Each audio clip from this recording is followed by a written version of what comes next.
سچی کہانیاں۔ السلام علیکم دوستو، میں ہوں ماہرہ صدیقی۔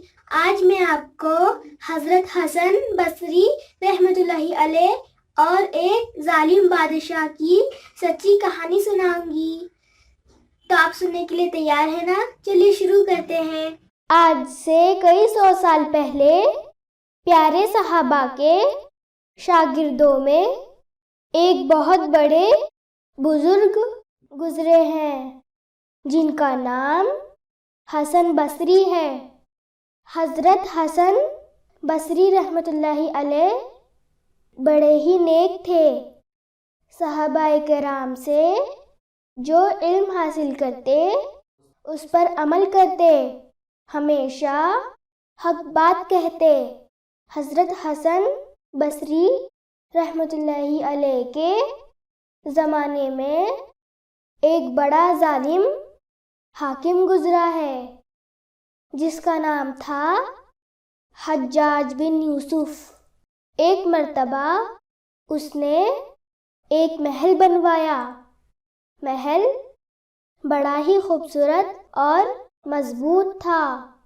اس میں ہر طرح کا ٹھاٹ باٹ کا سامان سجایا اور اس کے بعد لوگوں کو دیکھنے کے لیے بلایا۔ لوگ اس کا محل دیکھنے آنے لگے۔ جو بھی محل دیکھتا تعریف کرتا۔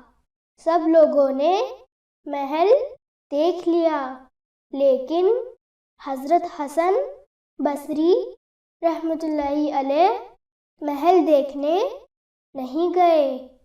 حجاج نے ان کو بلوایا۔ آپ نہ جاتے، لیکن لوگوں کے بار بار کہنے کی وجہ سے چلے گئے۔ جا کر محل دیکھا اور اس کی سجاوٹ دیکھی۔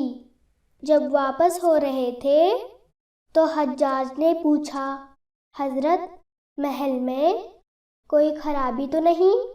حضرت حسن بصری رحمۃ اللہ علیہ نے جواب دیا، ایک بہت بڑی خرابی ہے۔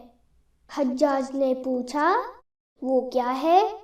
فرمایا، ایک نہ ایک دن یہ محل اور اس کا سب سامان پرانا ہو جائے گا اور پھر ختم ہو جائے گا۔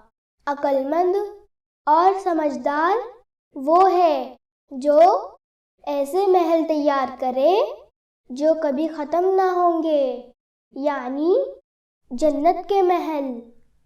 دوستو، اس واقعہ سے ہمیں یہ سبق ملتا ہے کہ ہمیں دنیا کی زیب و زینت میں نہیں پڑنا چاہیے۔ ہر وقت آخرت کو یاد رکھنا چاہیے اور ہمیشہ اللہ کو خوش کرنے والے کام کرنے چاہیے، تاکہ اللہ تعالی ہمارے لیے بھی جنت میں محل بنائے۔